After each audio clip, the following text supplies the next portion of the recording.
सुबह 10 बजे से लेकर 11 बजे के बीच में उपस्थित हूं आप सबके सामने। आज जिनकी कुंडली लेकर के आया हूं, इनका नाम ईशान है और ये हैं गोपालगंज बिहार से। शुरू करते हैं आज का कार्यक्रम।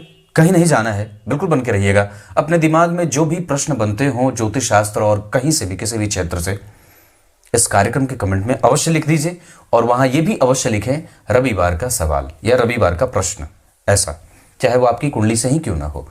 और उस प्रश्न के उत्तर के लिए मैं जो कार्यक्रम बनाऊंगा वो आपको मिलेगा नकुल पाराशर शॉर्ट्स के नाम पे, जो चैनल मैंने नया बनाया है वहां पे, ताकि उस चैनल को भी आगे बढ़ाया जाए। लोगों का सपोर्ट उसे भी आवश्यकता है, उस चैनल को भी। शुरू करते हैं आज का कार्यक्रम। सबसे पहले आपको इस कुंडली पे आने से पहले बताऊंगा मनुस्मृति की बात।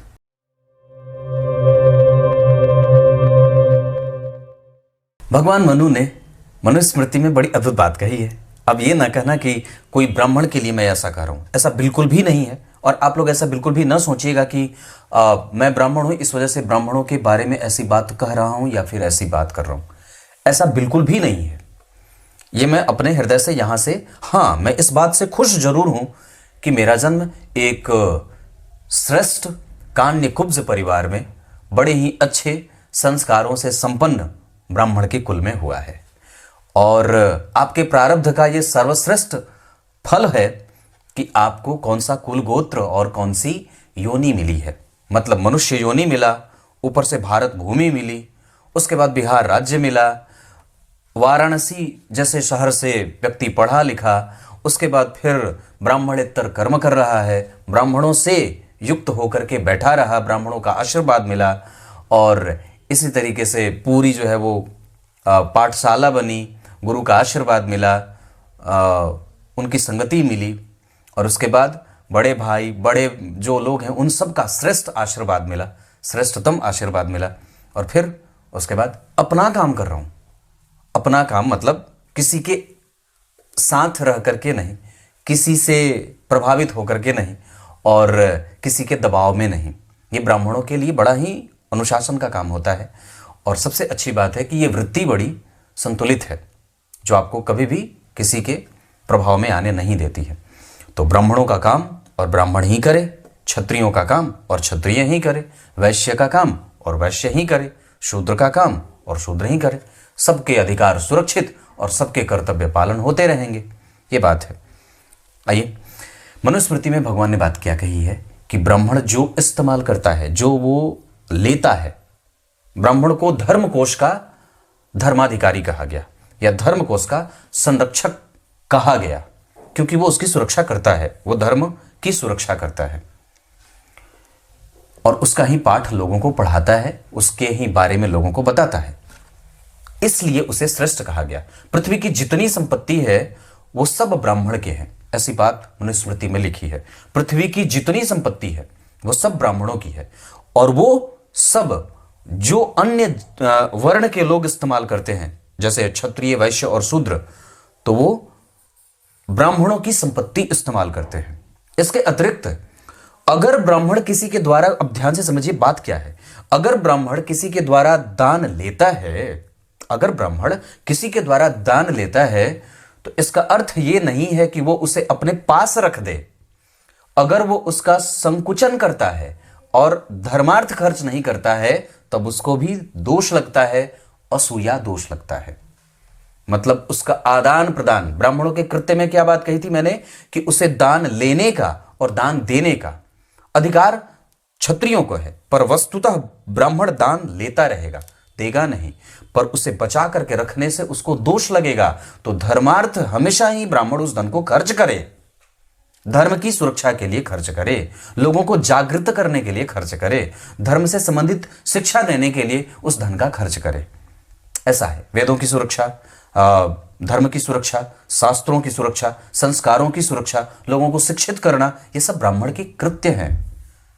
ऐसा, और इस वजह से उसे श्रेष्ठ कहा गया है क्योंकि वो इन्हीं सब चीजों की सुरक्षा करता है, जिसे धर्मकोश कहा गया है। क्लियर है? आगे और भी बातें हैं, बताऊंगा। तो कहने का अर्थ यहीं तक था। अब आइए आपको मैं कुंडली पे लेके आता हूं। आइए अब आपको मैं इनकी कुंडली पे लेके आता हूं। ये वृश्चिक लग्न की कुंडली, और वृश्चिक लग्न की कुंडली के लिए सूर्य सबसे महत्वपूर्ण, चंद्रमा सबसे महत्वपूर्ण, मंगल तीसरे नंबर पे, या सबसे महत्वपूर्ण ग्रह के रूप में ये 3 ग्रह, सूर्य, चंद्रमा, मंगल और चौथे नंबर पे गुरु। ये ऐसा लग्न है ना जिसे मैं देख करके इसलिए खुश हो जाता हूं क्योंकि यहाँ पे आपको चंद्रमा का भी आशीर्वाद मिल रहा है, मंगल का भी आशीर्वाद मिल रहा है, गुरु भी बड़े अच्छे हैं और सूर्य भी अच्छे हैं। तो ये लगभग आप देखें जरा, भाग्य भाव, दशम भाव, लग्न, धन, इस कुंडली में सबसे बढ़िया गुरु को भाव मिला, धन और उसका सुख। मंगल इस कुंडली के लिए एक साहसी ग्रह लग्न में बैठा रोचक योग बना दिया, और धर्म भाव के अधिपति चंद्रमा उच्च के होकर के लग्न को देख लिए। यहाँ पे दशम भाव के अधिपति जो व्यक्ति का सुख स्थान भी होता है क्योंकि सुख का ये पूरक है, इस भाव के अधिपति तृतीय में, तो 2 इशारा, पिता के साथ संबंध कमजोर न हो और जिद व्यक्ति की बढ़े नहीं, ये दोनों चीजें नहीं होनी चाहिए। वैसे इस कुंडली की सबसे अच्छी बात है कि मंगल केंद्र में बैठे हैं और यहाँ पे शनि बुध जैसे 2 परम मित्र बैठे हैं, तो ये ठीक है। तो बुध अष्टम भाव के अधिपति होकर के अगर जन्म कुंडली में अष्टम भाव को देखेंगे तो ये आयु दे देंगे, क्योंकि शनि के साथ बैठे हैं। तो आयु के साथ मतलब अष्टम भाव के साथ कभी भी शनि का संबंध बन जाए तो व्यक्ति वापस फिर से धरती पे आता तो जरूर है, इस वजह से उसको अपने काम पे फोकस करने की आवश्यकता है कि वो किस चीज के लिए आया है और क्या कर रहा है। और शनि के साथ बुध के बैठने से अब आपको गंभीर बनने की आवश्यकता है। गंभीरता है, बचपना अलग होता है, वो एक नैसर्गिक गुण होता है, सबके अंदर वो बात होती है, चंचलता, चपलता। वो अगर बालक नहीं करेगा तो फिर उसे रोगी कह दिया जाएगा, पर यहाँ पे गंभीरता, वस्तुतः व्यक्ति गंभीर ही है। उत्तरायण बहुत बढ़िया, आत्मबल बढ़िया, स्वास्थ्य ठीक है, रोग प्रतिरोधक क्षमता ठीक है, और जन्म कुंडली में शिशिर ऋतु में जन्मे हैं, काम थोड़े विलंब से, परिणाम थोड़े देर से, और तकनीक का जानकार होगा, समझदार है और आजकल की भाषाएं समझने वाला है। भाषाएं मतलब आप उसको विषय से भी जोड़ सकते हैं। शुक्ल पक्ष की 10वीं तिथि दिन शुक्रवार, ये व्यक्ति को भोग और ऐश्वर्य का मालिक बनाए और साथ ही साथ शास्त्र संपन्न बनाता है, अनुभवी बनाता है। इसके अतिरिक्त शुक्ल पक्ष में जन्मे होने से व्यक्ति के पास मृदुभाषी, सकारात्मक प्रभाव, लाभ उठाने का हकदार होता है और महत्वाकांक्षी भी होता है। इसके साथ साथ व्यक्ति के जीवन में कभी भी जो यहां मैं देख रहा हूं उसके आधार पे कभी भी ऐसे गड़बड़ वाली बात नहीं होती, मतलब दुर्घटनाएं नहीं होती बहुत ज्यादा जीवन में। ब्रह्म योग में जन्मा है, बहुत ज्यादा किसी से मतलब नहीं, और जन्म कुंडली में वैश्य वर्ण और राक्षस गण के होने के कारण प्रभाव सात्विक से थोड़े कम। आपको राजसिक होने की आवश्यकता नहीं है, सात्विक हो जाइए और तामसिक मत होइए। तो मैं ये बोल रहा था कि सात्विक प्रभावों की वृद्धि की आवश्यकता है, तामसिक और राजसिक गुणों को कमजोर करने की आवश्यकता। वैसे एक बात जो अद्भुत है, आपको समझ में नहीं आएगी, अभी बचपना है, पर फिर भी शुद्ध भोजन और समय पे जागना, समय पे सोना, माता पिता का अनादर न करना और गाय की सेवा, मंदिर का दर्शन, अच्छे सदग्रंथों का अध्ययन और गीता जी से संबंध। क्योंकि वस्तुतः जब आप सात्विक नहीं होते हैं, जब आप सात्विक नहीं होते तो आपका जप प्रभावित होता है, मतलब मानसिक जो हम लोग जप करते हैं। जप का वास्तविक अर्थ होता है ज से जन्मजात और प से पालन करना, ज से जन्मजात और प से पालन करना। तो जन्मजात आप जिस चीज का पालन करते हैं वही जप है। तो हमारा नियम क्या है, हमें भगवान से उनका संबंध बनाना है। तो वस्तुतः आपकी कुंडली में जो गुरु है वो 12 में है। ऐसी अवस्था में व्यक्ति को कई बार व्यापार करना पड़ता है, और यहाँ पे दशम भाव में मंगल बैठे हैं। ये व्यक्ति जल्दी ही अपने पैरों पर खड़ा होना चाहता है। ये बात एक बात और भी बता दूं तो दशम भाव के अधिपति यहाँ पे सूर्य तृतीय भाव में, दशम भाव के अधिपति सूर्य तृतीय भाव में, दशम भाव के अधिपति सूर्य 6वें भाव में। पिता के साथ संबंध ठीक बनाइए, ये सबसे ज्यादा प्रभाव वाली बात होगी। पिता की नौकरी में कोई परेशानी ना हो, इसका ध्यान रखना चाहिए। इसके अतिरिक्त पिता के नौकरी में किसी तरीके की परेशानी ना हो और आपके खानदान में जो काम वर्षों से चला आ रहा है आप उसे भी कर सकते हैं। ये कुंडली कहती है। धन भाव बहुत अच्छा, तृतीय भाव में सूर्य के साथ शुक्र का बैठना, पराक्रम कंफ्यूज ना हो। इस भाव पे गुरु केंद्र में है, इस भाव से शुभ ग्रह का होना ठीक होगा। और इस भाव के अधिपति शनि पराक्रम भाव के अधिपति होकर के धन भाव में, और जन्म कुंडली में 4थे भाव के भी अधिपति। माता से सुख बहुत अच्छा रहे, माता से संबंध बहुत अच्छा रहे, पर पिता के साथ संबंधों में दबाव ना बने। पंचम भाव और शनि का प्रभाव इस कुंडली के लिए सामान्यतया ठीक है, पर वस्तुतः इस भाव के अधिपति 12 में, तो घर से दूर जाएं, अपने धन को संतुलित खर्च करें, बहुत ज़्यादा किसी पे खर्च करने की कोई आवश्यकता नहीं है। दूसरे के कारण अपना धन नष्ट न करें, और कई बार मित्रों में व्यक्ति बेवजह का खर्च कर देता है, ऐसा नहीं होना चाहिए। पंचम भाव का प्रभाव 12 में, शिक्षा बाधित ना हो, क्योंकि राहु की दृष्टि है, पंचमेश 12 में है, तो व्यक्ति व्यापार और पैसा बहुत जल्दी पहचान लेता है। ऐसी अवस्था में कई बार उसकी पढ़ाई बाधित होती है, खास करके राहु की दशा में और गुरु की दशा में। वैसे इनकी कुंडली में अभी मंगल आने वाले हैं, जो जन्म कुंडली में 28 के दिसंबर से आएंगे, तो मुझे लगता है कि मंगल का प्रभाव इनकी कुंडली के लिए ठीक है। तो मार्केटिंग और जमीन से संबंधित कारोबार, भूमि भवन वाहन का सुख, ये सब बढ़िया होगा, क्योंकि मंगल और शनि दोनों का प्रभाव जब जन्म कुंडली के चतुर्थ स्थान से होता है तो व्यक्ति कई तरीके से धन इकट्ठा करता है और चल अचल संपत्ति का बहुत सारा मालिक होता है, पर व्यापार से। छठवें भाव के साथ साथ लग्नेश होते हैं, लग्न में बैठे हैं, ऋण वगैरह का लेना देना बनता रहेगा। नौकरी वगैरह में व्यक्ति पिता जो काम करते आए हैं वो व्यक्ति काम करता रहेगा। मंगल का प्रभाव यहाँ के लिए ठीक है, यहाँ के लिए सामान्य है, पर मंगल और चंद्रमा का प्रभाव व्यक्ति को लक्ष्मी संपन्न बनाने के लिए काफी होंगे। सप्तम भाव का प्रभाव जन्म कुंडली में तृतीय जा रहा है, अपने भाव से 5 घर नवम आगे, इसे ठीक कहेंगे। और इस पे गुरु का प्रभाव है, इस भाव में उच्च के गुरु चंद्रमा बैठे हैं। पत्नी दाम्पत्य को बेहतर, व्यक्ति पत्नी के प्रेम में वशीभूत, पति को प्रेम करने वाली पति मिल जाती है, पत्नी को प्रेम करने वाला पति मिल जाता है। ये दोनों अन्योन्याश्रय हैं, ये चलता रहता है। और ऐसी अवस्था में कई बार हम अपने माता पिता को भूलने लगते हैं, तो ये स्थिति नहीं हो, इस वजह से ध्यान देने की बात है। आप कभी भी किसी को तीखा नहीं बोल सकते, कड़वा नहीं बोल सकते, कठोर नहीं बोल सकते, गाली गलौज और जिद नहीं कर सकते। इससे आपकी कुंडली के गुरु खराब होंगे और आपका परिणाम कमजोर होगा। तो जितना ज्यादा हो सके विनय संपन्न बने, विनम्रता का भाव रखना होगा और इनको संस्कारों का पाठ भी देना होगा। माता और पिता के साथ संबंध बिल्कुल भी इस कुंडली को नुकसान करेगी, खराब संबंध। सप्तम भाव ठीक है, इस भाव पे मंगल का प्रभाव है, जो इस कुंडली का लग्नेश और रोगेश है, पर वस्तुतः वो लग्नेश है, इस वजह से उनका संबंध अच्छा रहेगा। छठवें भाव के साथ साथ एकादशवें भाव के, आठवें भाव के साथ साथ एकादशवें के संबंध में बुध धन भाव में बहुत अच्छा है।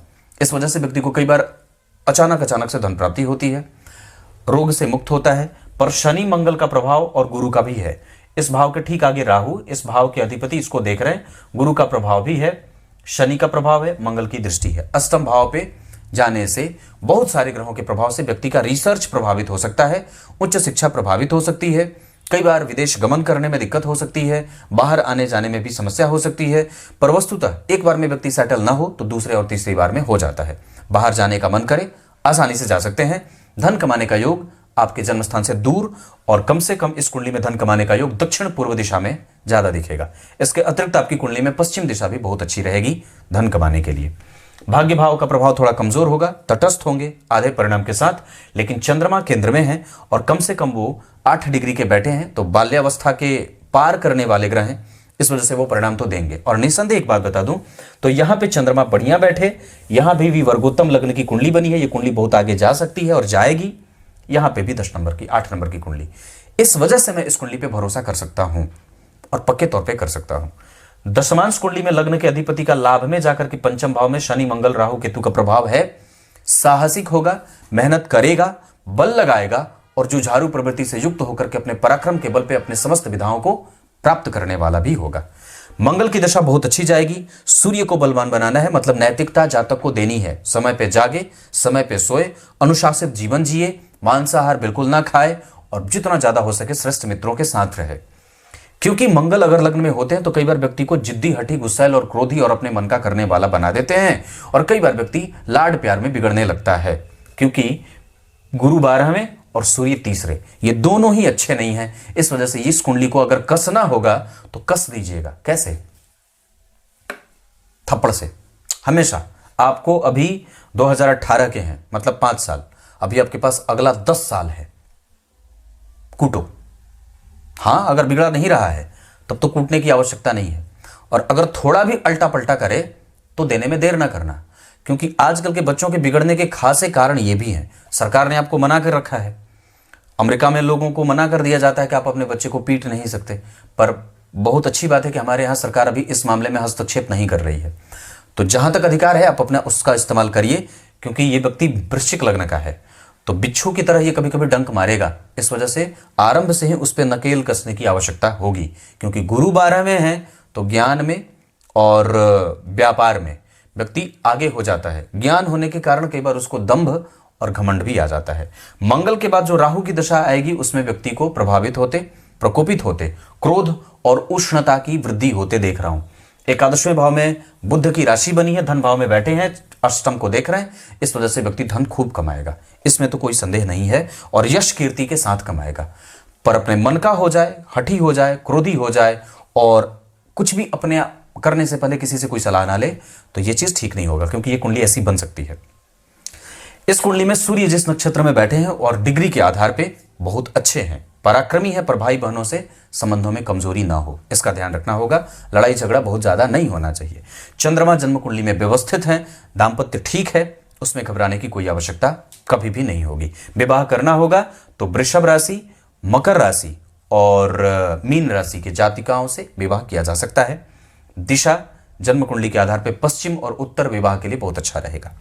मंगल इस कुंडली के लिए बड़े अच्छे हैं और कम से कम वो आपको धनाढ़ बनाएंगे। चल अचल संपत्ति के मामले में, मार्केटिंग के मामले में, इंजीनियरिंग के मामले में, डॉक्टरी के मामले में, इन सब मामले में मंगल का सहयोग आपको मिल सकता है। बुध आपकी कुंडली में आपको सुमधुर भाषी, अच्छा बोलने वाला, तौल करके बोलने वाला और अपनी वाणी के प्रभाव से सबको सम्मोहित करने वाला और सुंदर बनाने वाला बना देते हैं। बुध के बाद गुरु, हालांकि शनि वहां बैठे तो थोड़ा सांवलापन होता है और जन्म कुंडली में स्वभावगत व्यक्ति थोड़ा कभी कभी रूखा और चंचलता से बहुत अतिरेक बोल जाता है, ऐसा होता है। गुरु का प्रभाव जन्म कुंडली में ठीक होगा, इसके कारण आपको धन संपत्ति इकट्ठा करने में दिक्कत नहीं होगी, क्योंकि गुरु की दृष्टि यहां है। इस भाव के अधिपति इसको देख रहे हैं, ये भाव बलवान है। इस भाव के अधिपति इसको देख रहे हैं, ये भाव बलवान है। और इस भाव पे राहु का प्रभाव है, गुरु से राहु केंद्र में, तो गुरु को प्रभावित कर रहे हैं। पढ़ाई पे ज्यादा ध्यान लगाने की आवश्यकता होगी, नहीं तो बच्चा मटरगस्ती कर सकता है। गुरु के बाद शुक्र बहुत अच्छे नहीं है, तीसरे भाव में गोचर उनका ठीक नहीं होता। मकर राशि के बैठे हैं, शनि के साथ परिवर्तन में नहीं है, तात्कालिक मित्रता में जा रहे हैं। सूर्य के साथ बैठ करके अपने आप को कंफ्यूज कर रहे हैं। और मंगल जन्म कुंडली में अपनी राशि के अगर नहीं बैठे होते तो तीसरा भाव और भी खराब हो जाता। इस भाव से केंद्र में गुरु, इस भाव से त्रिकोण में चंद्रमा, बहुत अच्छा होगा। व्यक्ति को मेहनती बनाएगा, पर मेहनत का परिणाम थोड़ा देर से, क्योंकि उधर भी व्यक्ति का जन्म शिशिर ऋतु में जन्मा है। शुक्र के बाद शनि जन्म कुंडली में गंभीर काम करके, कानूनी पढ़ाई पढ़ के, व्यापार करके, गिट्टी बालू छड़ सीमेंट, बिल्डिंग मटेरियल, कंस्ट्रक्शन और वन विभाग आदि आईपीएस की तैयारी भी व्यक्ति कर सकता है। ये योग इनकी कुंडली में है। नवांश कुंडली में मंगल का दशम में बैठना, लग्नेश का जन्म कुंडली में लाभ में बैठ करके पंचम पे प्रभाव, यश व्यक्ति को मिलेगा, थोड़ा विलंब हो सकता है, इसकी बात है। रत्न वगैरह इस कुंडली में चंद्रमा का कभी भी पहन सकते हैं, सूर्य का कभी भी पहन सकते हैं। इसके साथ साथ व्यक्ति को गुरु का रत्न भी पहनाया जा सकता है। मैं ये नहीं कहूंगा कि 12 में बैठे और तीसरे बैठे तो नहीं पहनाना। अगर उसमें शालीनता कमजोर दिखे, बड़ों का आदर करता हुआ कम दिखे, नैसर्गिक रूप से अगर धार्मिक थोड़ा कम हो रहा हो, होता है कई बार बचपन में व्यक्ति होता है, बाद में चल करके बोल देता है नहीं मुझे नहीं करना, तुम लोग करो, मुझे कोई मतलब नहीं है। तो अगर ऐसा कुछ होगा, भोजन अगर खराब हो तो तुरंत ही गुरु का रत्न आप पहना सकते हैं। वैसे ये व्यक्ति व्यापार करेगा तो भी ज्यादा सफल हो सकता है। क्लियर है? मंगल बहुत अच्छे हैं, चंद्रमा भी ठीक है, उच्च के हैं, मंगल स्वग्रही है, रुचक योग लगा है, साहस है, बल है, पराक्रम है, धैर्य है, प्रतिष्ठा है। और साथ ही साथ एक बहुत अच्छी बात है कि व्यक्ति बहुत ही शातिर दिमाग का है और समझदार इसलिए है क्योंकि उसके पास बहुत सारे ऑप्शन दिखते हैं, और जहां तक व्यक्ति किसी को समझता नहीं है उससे पहले भी उसके बारे में अंदाजा लगाने की पूरी कोशिश करता है। जो नहीं जानता उसको भी कभी भी बताएगा नहीं कि मैं नहीं जानता, और इसके बारे में था पाना बड़ा मुश्किल होता है। मंगल जिस नक्षत्र में बैठे हैं उसके आधार पर उनका बल कमजोर नहीं होगा। अब आपको मैं बहुत सारी चीजें इस कुंडली में बताने वाला हूं। जैसे गुरु इस कुंडली के लिए आत्मकारक ग्रह हो रहे हैं, पर वो लग्नेश के साथ द्विद्वादश के संबंध में है, लग्न से केंद्र में नहीं है। नवांश कुंडली में वो गुरु जन्म कुंडली में वृषभ राशि में बैठ रहे हैं और राहु से केंद्र में है या त्रिकोण में है। धन भाव में बुध बैठे हैं जो इस कुंडली के लिए अष्टमेश होते हैं, वर्गोत्तम हो जाएंगे। इस कुंडली में वर्गोत्तम लग्न की कुंडली हर जगह बन रही है। इसका अर्थ है कि इस कुंडली को आप अगर ग्रोथ देना चाहते हैं, कोई कसर मत छोड़िए। लग्नेश लग्न में बैठा है, आपका स्वभाव, आपका चरित्र, आपका सेहत, आपकी सेहत और आपका प्रभाव, इसके अतिरिक्त आपकी आयु। और अगर कुंडली कमजोर हो, इसका अर्थ क्या होता है कि कैसे कुंडली कमजोर है?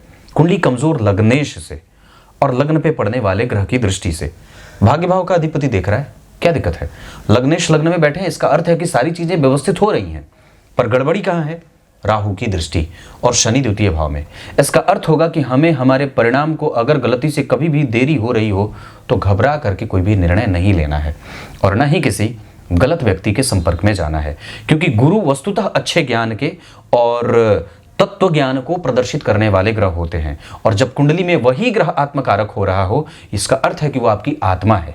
अगर वो कमजोर हो रहा हो, अगर वो व्यापारिक हो जाए, तो व्यक्ति कई बार माता और पिता से भी तब तक ही जुड़ा रहता है जब तक उसको लाभ हो, और कई बार वो रिश्तेदारों से भी नुकसान उठाने को तैयार हो जाता है, और कई बार वो सबसे निकटस्थ व्यक्ति को भी त्यागने में देर नहीं करता।